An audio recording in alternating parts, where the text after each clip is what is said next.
안녕하세요. 오늘도 서연살롱을 찾아주셔서 감사합니다. 늦은 나이에 결혼 한번 하려다가 인생 종칠 뻔한 여성이에요. 제 소개가 조금 과격한 면이 있긴 하지만 이건 절대 과장이 아니에요. 그래서 더 가슴이 아프지만요. 제 나이가 올해 36인데요. 요즘은 아무리 결혼의 때가 없다고 해도 제 나이 정도면 결혼하기에 늦은 나이인 건 맞아요. 그래서 나이에 쫓겨 결혼을 선택했다가 이런 꼴을 당했지 뭐예요.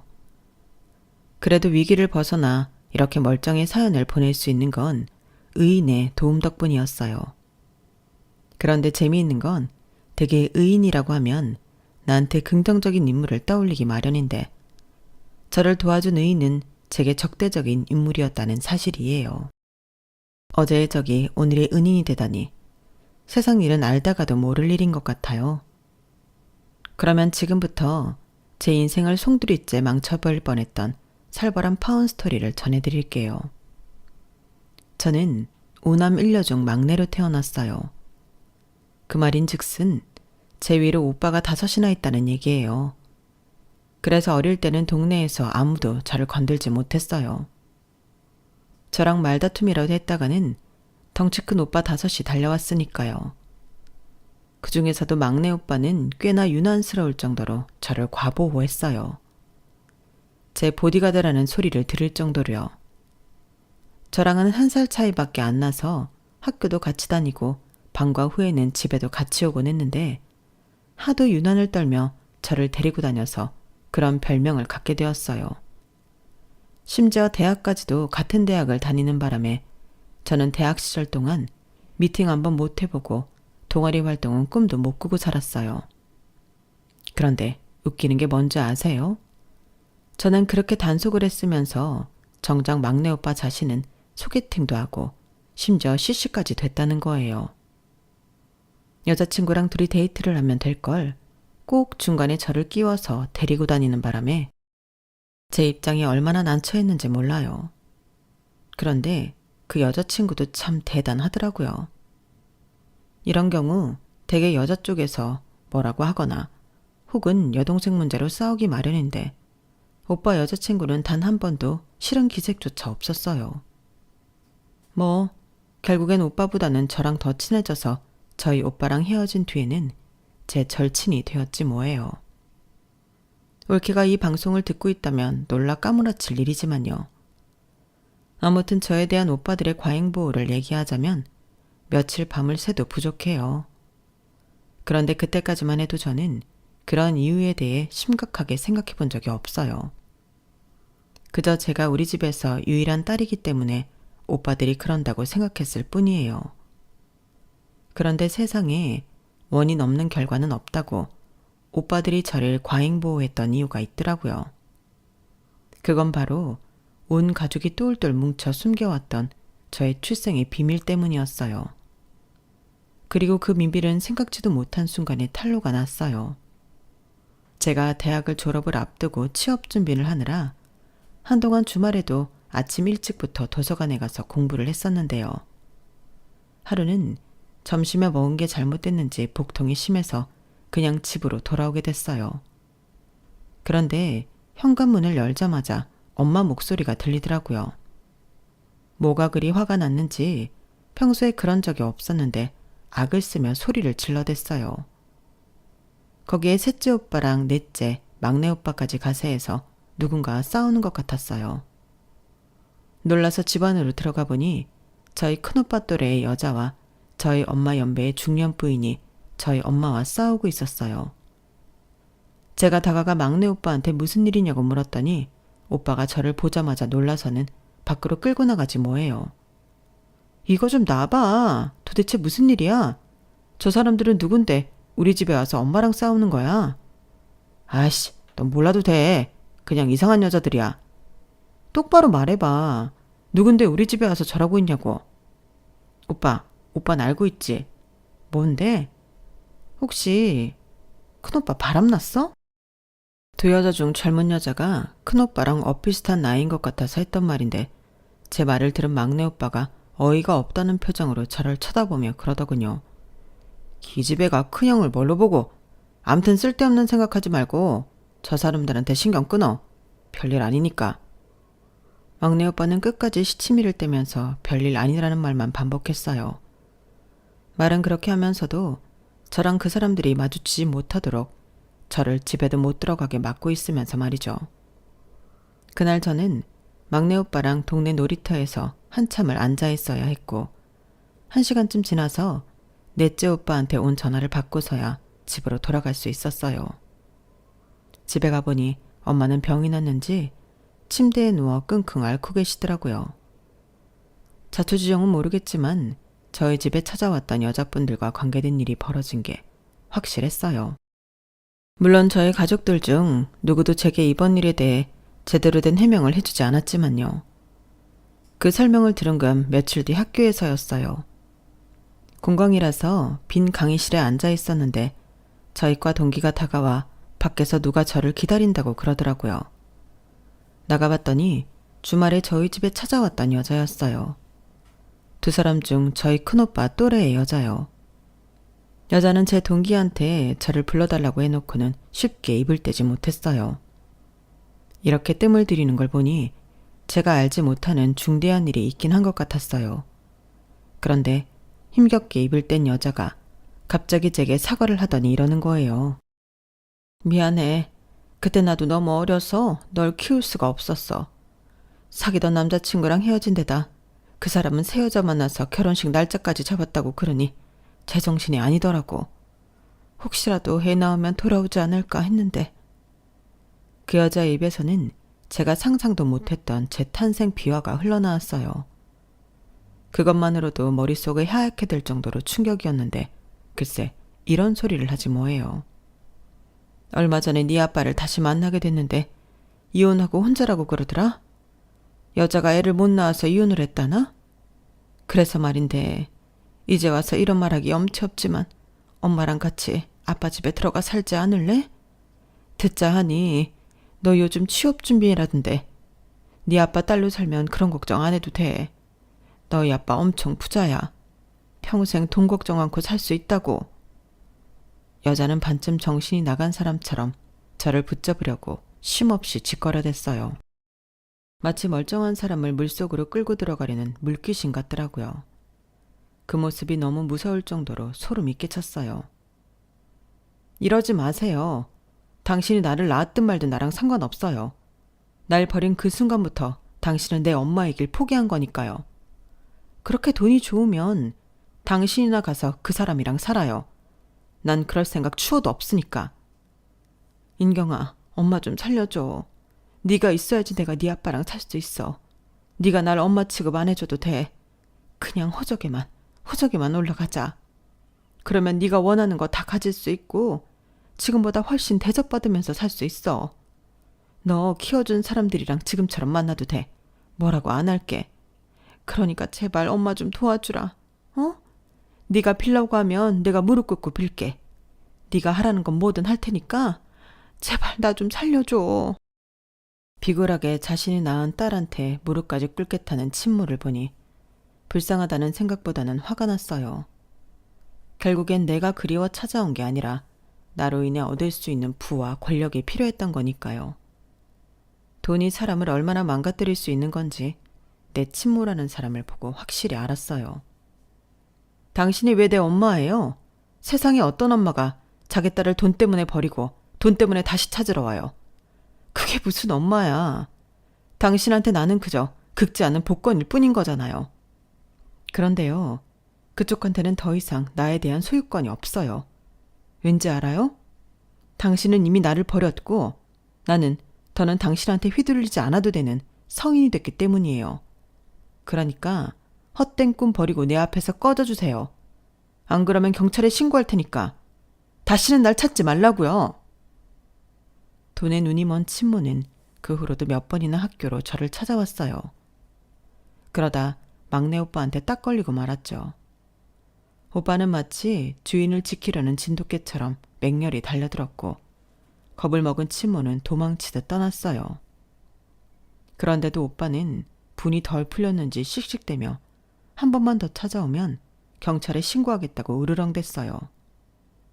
오빠는 다음에 또 저 여자가 찾아오면 자기한테 전화하라고 그러더군요. 알았어. 대신 오빠도 나한테 말해줘. 내가 어떻게 우리 집에 오게 됐는지 말이야.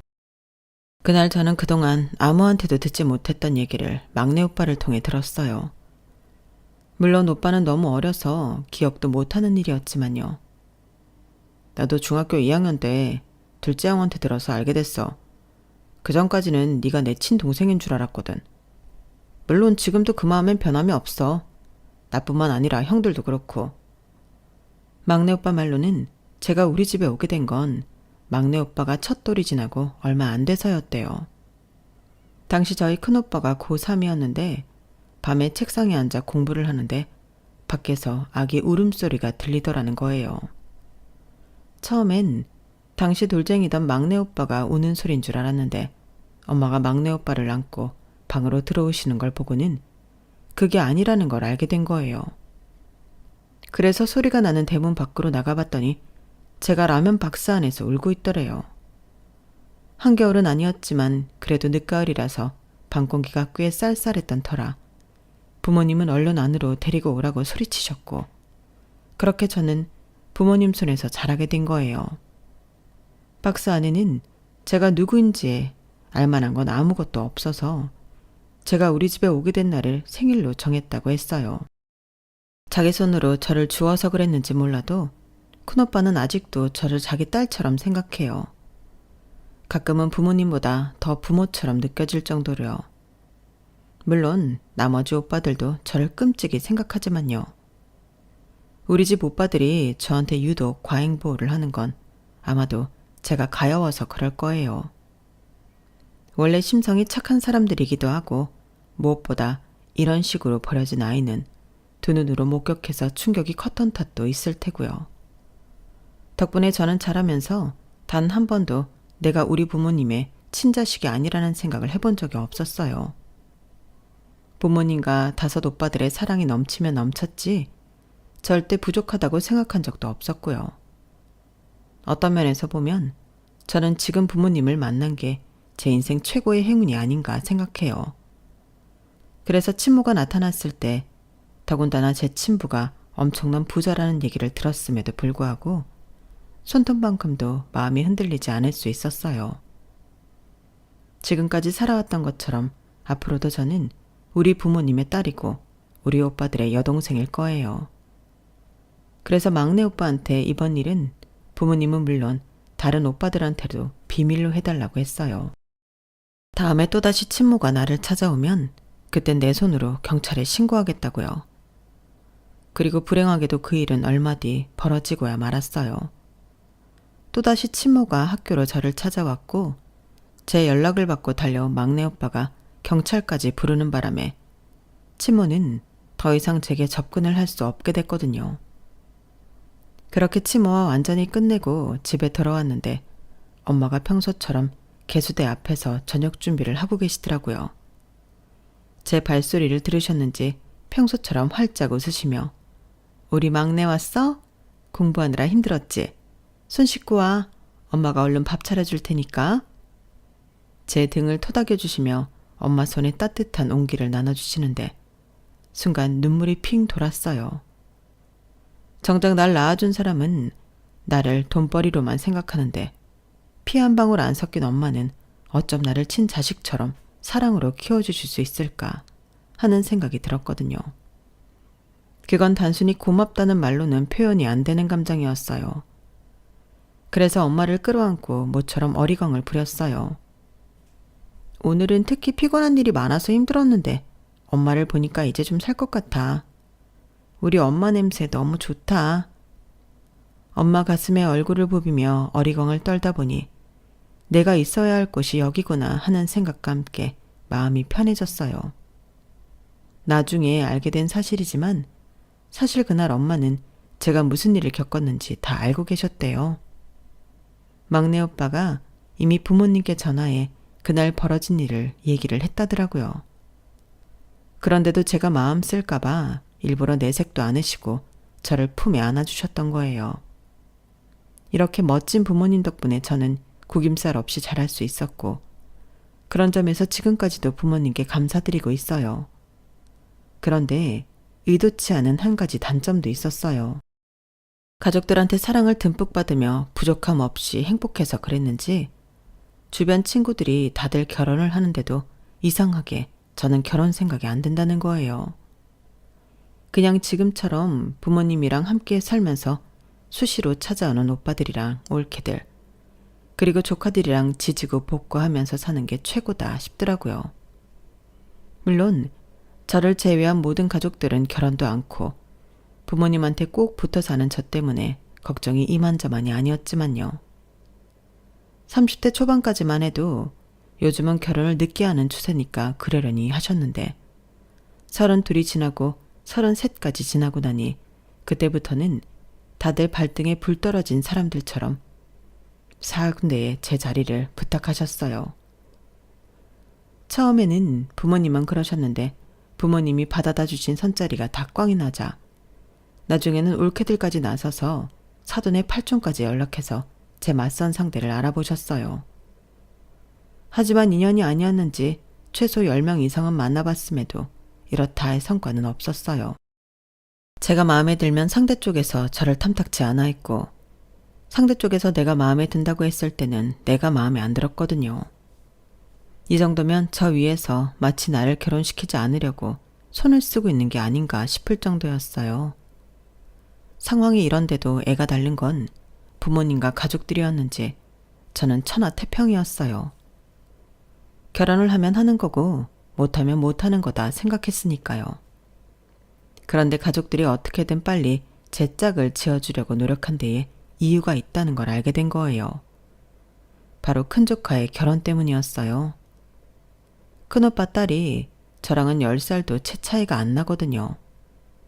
제 눈에는 늘 애기 같은 조카가 벌써 성인이 돼서 결혼을 하게 된 거예요. 남편감이 같은 직장 상사라더라고요. 그냥 그런가 보다 했는데 글쎄. 너 혹시 재영이니? 땡땡대 땡땡과 최재영 맞지? 네, 그런데요. 이인경. 마압소사. 조카 사이가 저랑 대학 동기지 뭐예요.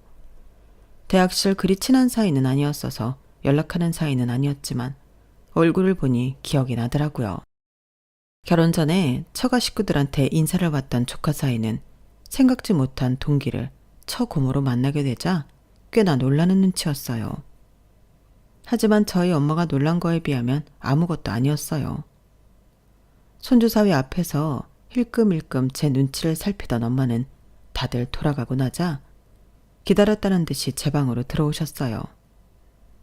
말로는 그냥 들어와 봤다고 하시는데 누가 봐도 할 말이 있는 모습이었어요. 한참을 엉뚱한 얘기를 하시다가 자리에서 일어난 엄마는 입술을 달차기시더니 그러시더라고요. 인경아, 너 괜찮은 거지? 평소라면 그냥 웃고 지나갈 수 있었을 그 말이 그날은 왜 그랬는지 제 안의 외로움과 불안한 마음을 건드리고 말았어요. 그래서 아무 대답도 할 수 없었어요. 그러자 엄마는 저를 안아주시며 따뜻한 손바닥으로 등을 쓸어주셨어요.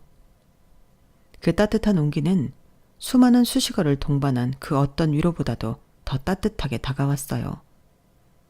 그리고 그때 알았어요. 나는 괜찮지 않다는 걸요. 그게 결혼 때문이든 아니든 가네요. 사람 마음이 참 간사한 게 그동안 친구들이 결혼을 한데도 나와는 별개라고 느껴왔는데 조카가 내 동기랑 결혼을 한다고 하니까 이상하게 위기의식이 느껴지지 뭐예요. 조카의 결혼을 진심으로 축하하는 마음 반, 위기감 반으로 묘한 감정이 된 저는 한동안 꽤 우울하게 지냈어요. 그런데 그거 아시죠? 사람 마음에 틈이 생겼을 때 잘못된 결정을 내리게 된다는 걸요. 저도 그랬어요. 조카 결혼 때문에 위기의식이 생긴 터라 딱히 결혼하고 싶은 게 아니면서도 결혼 청년기를 넘어선 나이 때문에 등 떠밀려서 결혼 상대를 찾아 나서기 시작했거든요. 주변 지인 찬스를 이미 다 썼기 때문에 더는 기대할 수 없는 상황이라서 거액을 들여 결혼정보회사에 등록하기로 마음먹었어요. 그런데 그 얘기를 들은 직장 후배가 그러는 거예요. 선배님, 차라리 동호회 활동을 해보지 그래요?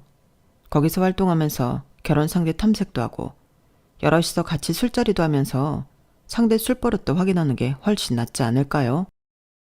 제가 아는 언니도 동호회에서 만난 사람이랑 결혼해서 잘 살고 있거든요. 취미도 비슷해서 결혼 후에도 같이 취미 생활을 하니까 완전 좋대요. 그 말을 들어보니 일리가 있더라고요.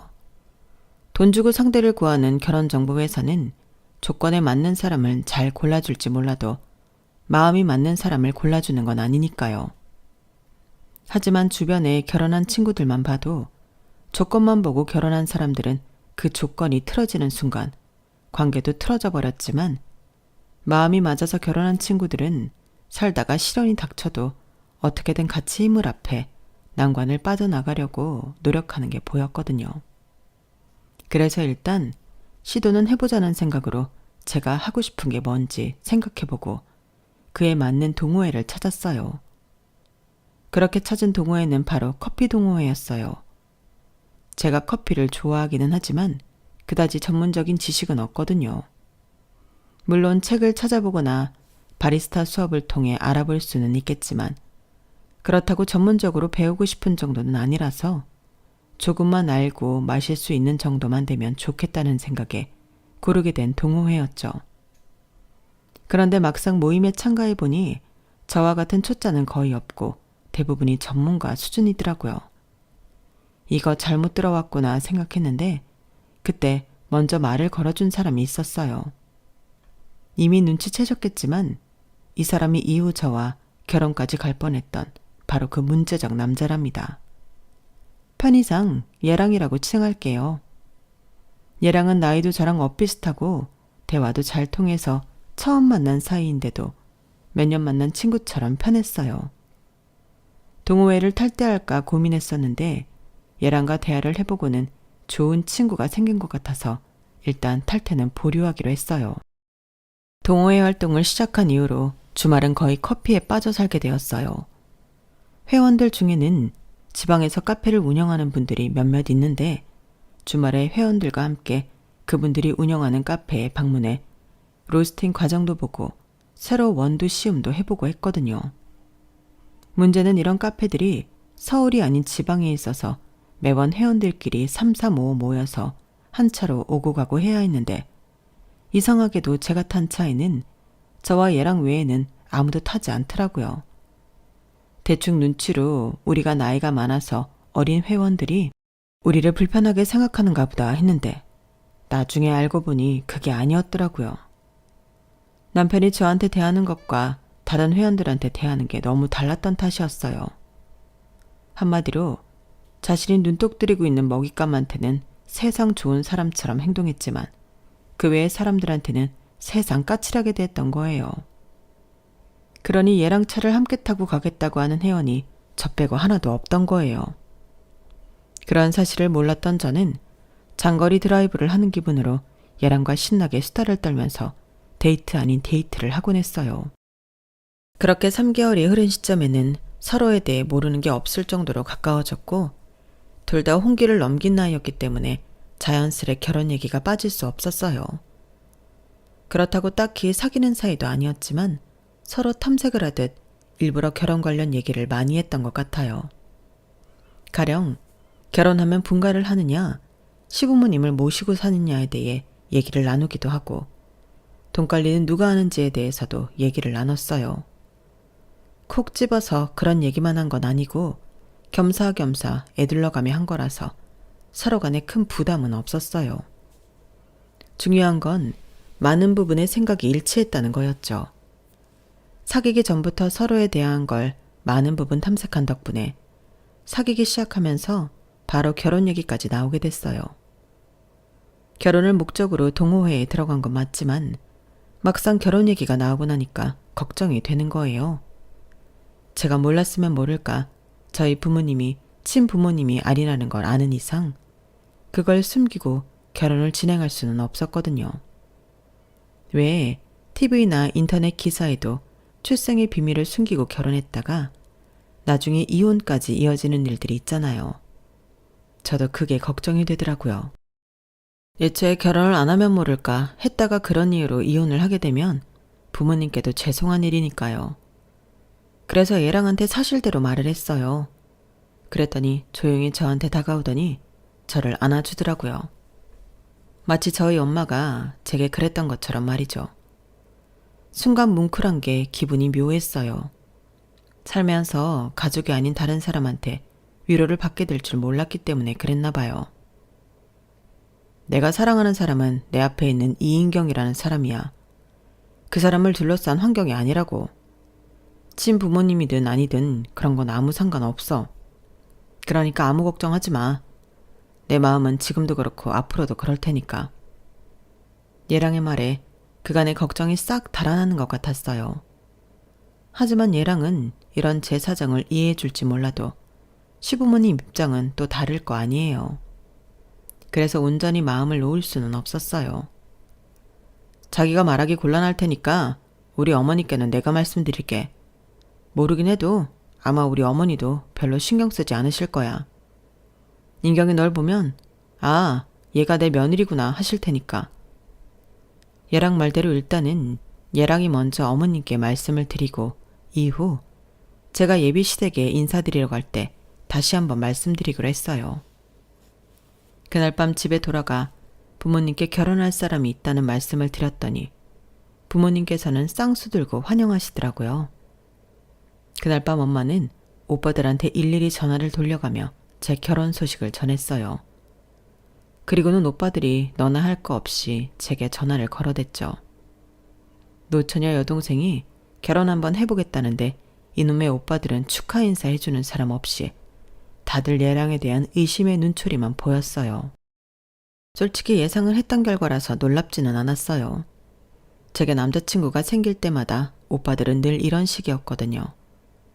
멀쩡한 남의 집 아들을 마치 잠재적 사기꾼 또는 망나니로 취급하며 색안경부터 끼고 보곤 했으니까요. 이번에도 별반 다르지 않았어요. 뭐 하는 놈이냐? 학교는 어디 나왔냐? 주변에 친구들은 많냐? 여자 문제는 깨끗한 놈이냐? 등등 형사 취조하듯 하는데 이래서야 결혼식장에 들어갈 수나 있을까 싶더라고요. 결과적으로는 나중엔 이런 극성맞은 오빠들 덕을 톡톡히 봤지만요. 여자 쪽에선 남자 형제들이 극성인 것처럼 남자 집에선 여자 형제들이 또 한극성하잖아요. 저희 예비시댁도 그랬어요. 그런데 저희 집과 조금 다른 게 있다면 참견을 많이 하는 극성이 아니라 철저히 무시하는 무관심이 문제였어요. 의외로 어머님은 얘랑 말대로 저를 무척 반겨주셨는데 신우이는 싸늘한 표정으로 저를 완전 무시하는 투더라고요. 마치 저랑은 상종도 하기 싫은 사람처럼 말이죠. 제가 무슨 말을 하면 눈도 마주치려 하지 않았고 제가 선물을 사줘도 고맙다는 말 한마디조차 없었어요. 한마디로 싸가지가 바가지더라고요. 그와는 반대로 어머님은 제게 무척이나 호의적인 분이셨어요.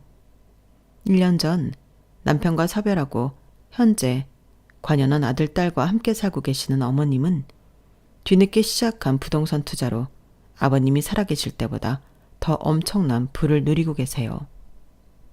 얘랑 말로는 아버님이 사고로 돌아가시는 바람에 합의금과 사망보험금으로 수억을 받게 됐는데 그 돈으로 산 땅이 8년 만에 10배 가깝게 올랐다는 거예요. 그렇게 얻은 수익으로 땅과 건물을 사고팔기를 거듭하면서 현재는 부동산 준재벌 정도는 된다고 하더라고요. 그래서 그런가 어머님은 일반 가정주부와는 달리 통도 크시고 씀씀이도 남달랐어요. 제가 처음 인사드리러 댁에 찾아간 이후 가끔씩 저를 데리고 쇼핑을 하시는데 명품을 마치 마트에서 물건 사듯 손쉽게 사시더라고요. 평생 명품백 한 번 못 들고 살아온 저희 엄마와는 무척이나 대조적이었어요. 그래서 어머님과 함께 있으면 가슴 한구석이 싸해지는 기분이 들더라고요. 그런 마음을 모르시는 어머님은 무척이나 즐거운 표정이었어요. 예, 나는 요즘 너랑 쇼핑 다니게 돼서 얼마나 행복한지 모른다? 나도 딸이 있긴 하지만 너도 알다시피 우리 수정이 성격이 좀 그렇지 않니?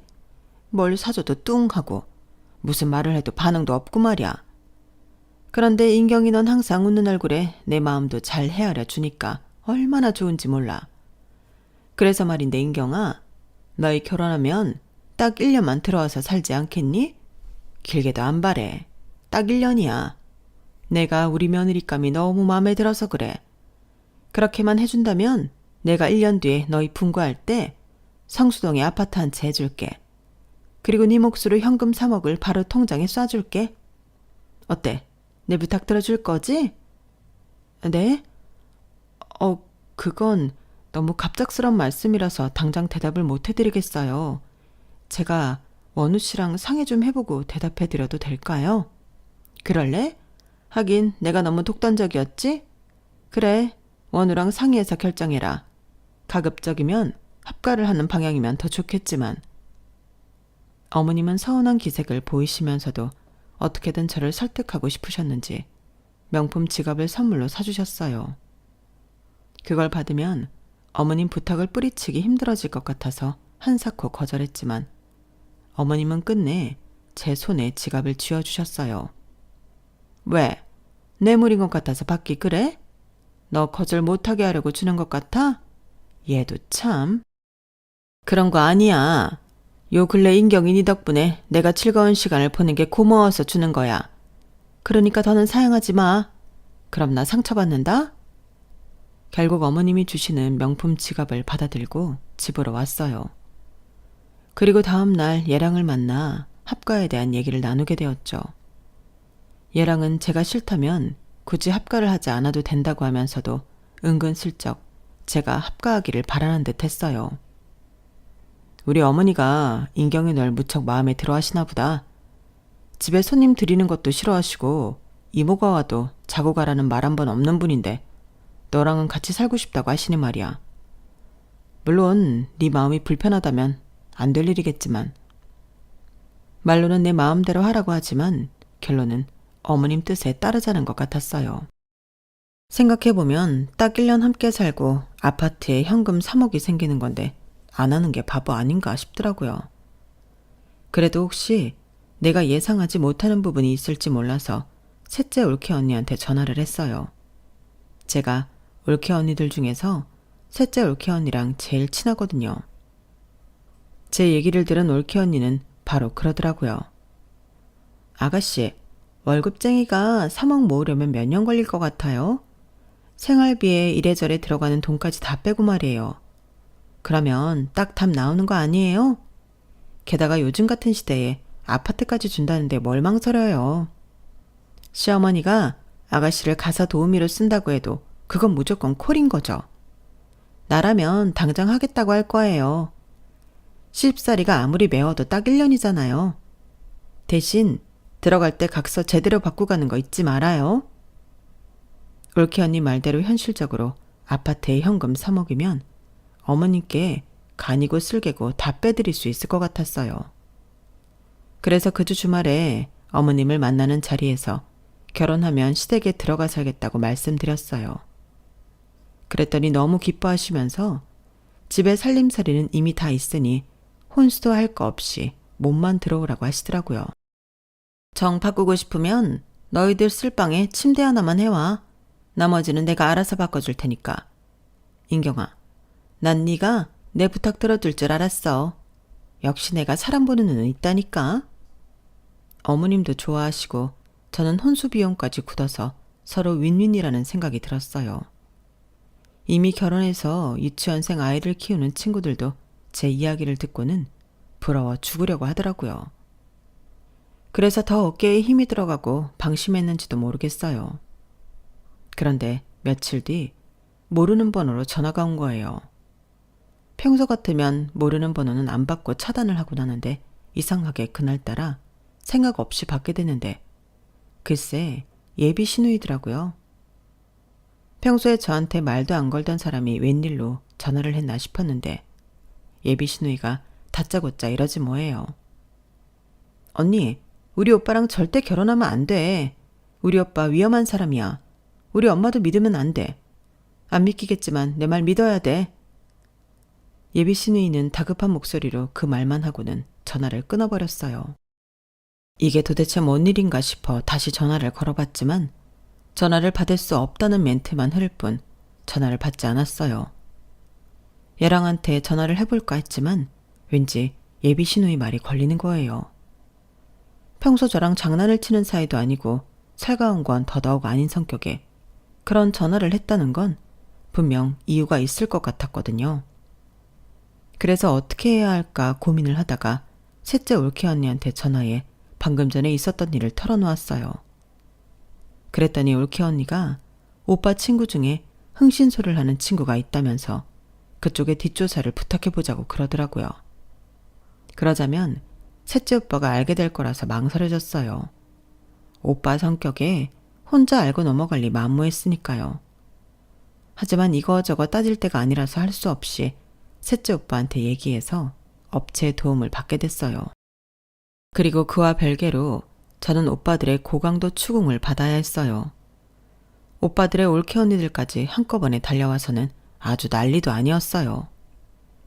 갑자기 찾아온 자식들 내외로 인해 뒤늦게 모든 사실을 알게 된 부모님까지 합세해 저는 새벽까지 시달려야 했어요. 오빠들은 당장 헤어지라고 난리였고 특히 셋째 오빠는 당장이라도 얘랑을 찾아가 멱살잡이라도 버릴 기세였어요. 그러자 아빠는 조사 결과가 나올 때까지는 다들 기다리라고 주의를 주셨어요. 저 역시 얘랑을 만나서도 평소와 똑같이 행동하려고 노력했어요. 그리고 한 달여쯤 지난 어느 날 셋째 오빠가 흥신소를 하는 친구를 집으로 데리고 왔어요. 가족들 앞에서 조사 보고를 하라고 말이죠. 그리고 그 결과를 듣고는 다들 경악했어요. 얘랑은 이미 2번의 결혼 경력이 있었고 2명 다 사고로 세상을 떠났다는 거예요. 100번 양보해서 거기까지는 그럴 수 있다고 해요. 문제는 2사람 모두 거액의 보험금을 남기고 죽었다지 뭐예요. 1억도 아니고 10억이 넘는 거액의 보험금이었어요. 그런데 조사를 하면서 이상했던 게 전부인들 지인들이 하나같이 똑같은 소리를 했다는 거예요. 결혼 전에 시어머니가 그랬다더라고요. 시댁 들어와서 1년만 살면 아파트도 사주고 현금으로 3억을 주겠다. 그리고는 둘 다 1년을 못 채우고 사고사를 당했습니다. 첫 번째 부인은 등산을 갔다가 낙상해서 사망했고 2번째 부인은 운전 미숙으로 국도에서 가드레일을 뚫고 추락해서 사망했습니다. 2부인 다 결혼하고 몇 달 만에 가족들은 물론 주변 지인들과 연락을 끊고 집안에서 칩거 생활을 했다고 하는데 지인들 말로는 친정 식구들이 찾아가도 시댁에서 들여보내주지 않았다고 합니다. 김원호 씨는 2부인의 사망 후 보험금으로 27억이 넘는 돈을 수령했고요. 딱히 범행 흔적은 찾을 수 없었지만 심정적으로는 상당히 의심이 가는 상황입니다. 얘랑이 2번이나 결혼을 했었다는 사실도 놀랍지만 둘 다 결혼하고 1년도 안 돼서 사고로 세상을 떠났다는 건 더 놀라웠어요. 더군다나 2사람 모두 제가 시어머니한테 받았던 제안과 똑같은 제안을 받은 것도 섬뜩하더라고요. 그런데 오빠 친구가 덧붙여 이런 말을 하더라고요. 그런데 조사를 시작하고 얼마 뒤 김원우 씨 여동생인 김수정 씨가 경기도 용인에 있는 정신병원에 입원한 사실을 발견했습니다. 김수정 씨 역시 남편과 사별한 경력이 있는데 신기하게도 김수정 씨 역시 10억대의 사망보험금을 수령했더라고요. 남매가 배우자 사망으로 돈을 벌었다고 해도 과언이 아닐 정도로 의심스러운 부분이 있습니다. 스릴러 영화를 보는 것보다 더 살이 떨리는 조사 결과를 듣고 저를 비롯해 온 가족이 멘붕에 빠지고 말았어요. 그리고 다음날 저는 얘랑을 만나 결혼은 없었던 일로 하자고 했어요. 더불어 헤어지자는 말도 했어요. 얘랑은 도대체 왜 그러냐고 화를 내더라고요. 혹시 수정이가 무슨 이상한 말이라도 했어? 그 말에 뜨끔하기는 했지만 일단 시치미를 뗐어요. 수정이가 자기한테 전화했었잖아. 그 말을 하는데 순간 얘랑의 눈빛이 너무 무섭게 변하는 거예요. 그래서 어떻게든 이 남자 기분이 상하지 않게 잘 헤어져야겠다고 생각했어요. 혹시라도 헤어진 이후에 해코지하러 찾아올까봐 두려웠거든요. 아, 그때 전화 온 거 말하는 거구나. 내가 화장실에 들어가 있는 바람에 엄마가 받으셨더라고. 다시 전화한다더니 안 하길래 내가 전화해봤더니 안 받더라고. 근데 자기 동생은 나를 그렇게 싫어하더니 왜 전화를 했던 거래? 안 그래도 궁금했는데 물어본다는 걸 깜빡했네. 그래? 나야 모르지. 걔가 원래 좀 엉뚱한 애라서 말이야. 근데 인경아, 네가 왜 갑자기 헤어지자고 하는지 솔직히 나는 이해가 안 가거든. 혹시 결혼 앞두고 심란해져서 그런 거라면 네 마음이 안정될 때까지 내가 기다릴게. 그러니까 헤어지자는 말은 없던 걸로 하자. 어? 결국 얘랑이 아까처럼 무서운 눈빛으로 변할까봐 두려워서 일단은 생각할 시간을 좀 달라고 했어요. 그리고 바로 다음 날부터 오빠들이 교대로 제 보디가드 역할을 했어요. 언제 돌변할지 모를 얘랑에 대비해서요. 회사에 출근을 할 때는 둘째 오빠 차를 타고 가고 퇴근할 때는 넷째 오빠 차를 타고 퇴근을 했어요. 동네 마트에 갈 때는 근처에 사는 막내 오빠랑 같이 다녔고요. 오빠 5이 돌아가며 얘랑으로부터 저를 떨어뜨려 놓으려고 부단히도 노력을 하더라고요. 업체로부터 조사 결과가 나올 때까지는 어쩔 수 없다면서요. 오빠들 외에도 올케들까지 한몫했어요. 제게 걸려오는 얘랑과 예비 시어머니 전화를 어떻게든 가로챈 채 완벽히 차단을 해주었거든요. 아프다, 화장실에 갔다, 잔다, 술에 취해 전화를 못 받는다 등등. 한두 번이면 모를까 2~3번 이어지면 누구라도 눈치를 챌 법한 엉성한 거짓말이었지만 그래도 어떻게든 저를 보호하겠다는 마음이 보여서 저도 별말 않고 올케들 말을 따랐어요. 그러는 동안 셋째 오빠는 흥신소를 하는 친구와 함께 예비 시누이가 입원해 있다는 정신병원을 찾아가 잠입을 시도했고 그렇게 노력한 결과 예비 시누이와 만날 수 있었어요. 그리고 그동안 자신의 오빠와 엄마가 벌인 범행 일체에 대한 증거를 받을 수 있었죠. 그 증거는 고스란히 경찰에 넘겨졌고 얼마 뒤 얘랑과 예비 시어머니는 경찰에 체포됐어요. 예비 시누이는 정신병원에서 나을 수 있었고요. 시누이 남편이 세상을 떠난 건 최악의 우연이 겹친 사고가 확실했어요. 그 일로 여동생이 10억이 넘는 보험금을 타게 되자 얘랑은 거기서 힌트를 얻은 거예요. 배우자를 사고사로 위장해서 보험금을 타내려고 말이죠. 결국 얘랑은 자신의 어머니와 짜고 아내들을 그렇게 만들 계획을 세웠어요. 당시 얘랑은 고객 돈으로 몰래 주식 투자를 했다가 수억을 날려서 회사에서 잘릴 위기였고 어머님은 대출까지 받아 개발이 유력한 부지 땅을 매입했는데 개발이 엎어지면서 엄청난 손해를 본 참이었어요. 두 사람 모두 돈이 절실했던 참이라 하지 말아야 할 일에 손을 대고 만 거였죠. 얘랑의 구석으로 저는 자연스레 파혼을 할 수 있었어요.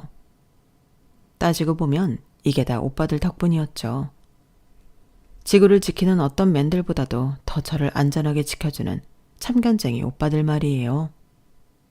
어릴 때는 이런 오빠들이 귀찮고 야속하기도 했지만 큰일을 당하고 보니 오빠들의 참견이 저를 향한 사랑이자 애정 표현이라는 걸 알 수 있었어요. 이런 오빠들을 만난 건 제 인생 최고의 행운이 아니었나 생각합니다. 이것으로써 나이에 등 떠밀려 결혼 한번 해보려다가 날벼락을 맞을 뻔했던 저의 파운 스토리를 마칩니다. 지금까지 제 사연을 들어주셔서 감사합니다. 소중한 가족과 행복하시길 진심으로 바랍니다. 여러분, 사연 댓글에 응원과 현명한 조언 부탁드려요. 좋아요와 구독은 저에게 큰 힘이 됩니다. 오늘도 좋은 일 가득하세요.